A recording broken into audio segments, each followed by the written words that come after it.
The Holocaust was one of the deadliest times in history. They killed many Jews during this period of time, and it all started with Hitler. He needed someone to blame for the fall of Germany. So, he picked the Jews, who did nothing wrong, of course, but he picked them anyway. Many of these concentration camps where he sent the Jews, and where many of them were killed, were from Poland, and that's where they built most of the concentration camps were in Poland. Germany took over Poland, and of course they built it, and they killed the Jews.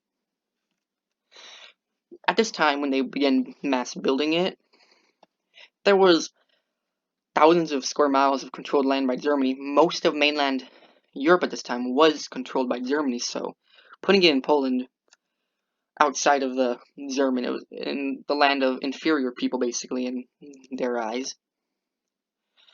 By the end of 1941, you had several 100,000 Jews at this time were killed, and then millions and millions were working at this time. You had West Africa, mainland Europe. Most of Asia was controlled by the Axis powers. By 1942, 1.2 million Jews were killed, and this was over a course of a decade.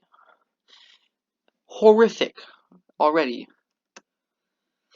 At this time, they also began experimenting on the Jews because they wanted to enhance German lives and then help make it better for the Germans, find new cures for Germans.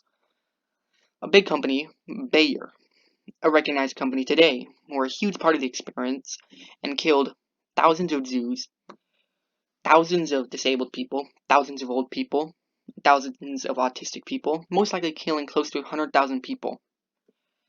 The Nazis said, "Way to go, Bayer, continue."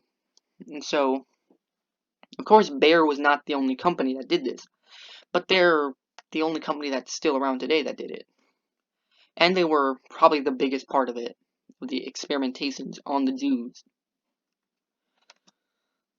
Auschwitz was the most known of all concentration camps. Almost anybody, no matter who you are, have heard of the name Auschwitz.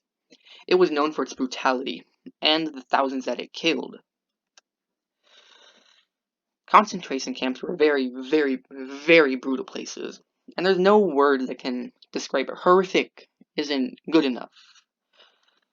And it left permanent scars on the Jews that survived.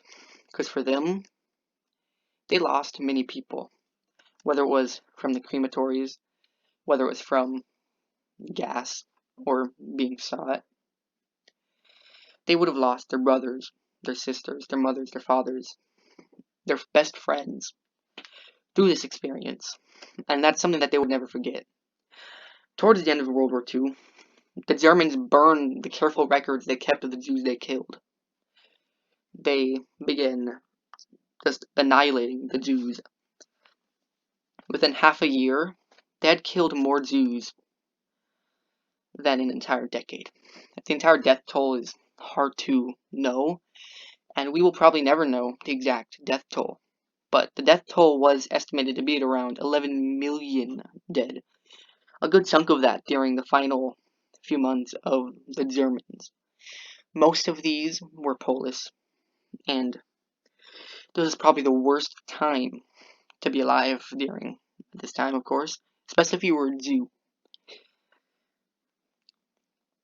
Many of these Jews came from Poland, of course, like I said already, but they came from places like Yugoslavia, Roman, Czechoslovakia, Hungarian, or German, or of course other Soviets. 30% of the Holocaust deaths were not Jews, of course, but the death toll of the Jews were 11 million, so add on 30%, and that brings up to like 15 million nearly. Some of them were politics that got in the Nazis' way, and some of them were Soviet prisoners of war. There's just, like I said, no words to describe how awful this was, and this is history that's to never be forgotten. The Germans did something so awful that it can be forgiven, but you should never forget it. The famous quote, of course, is, "If you forget history, you are doomed to repeat," and this is not something that we'd want to repeat ever. Ever. Please watch my other videos, like, and subscribe.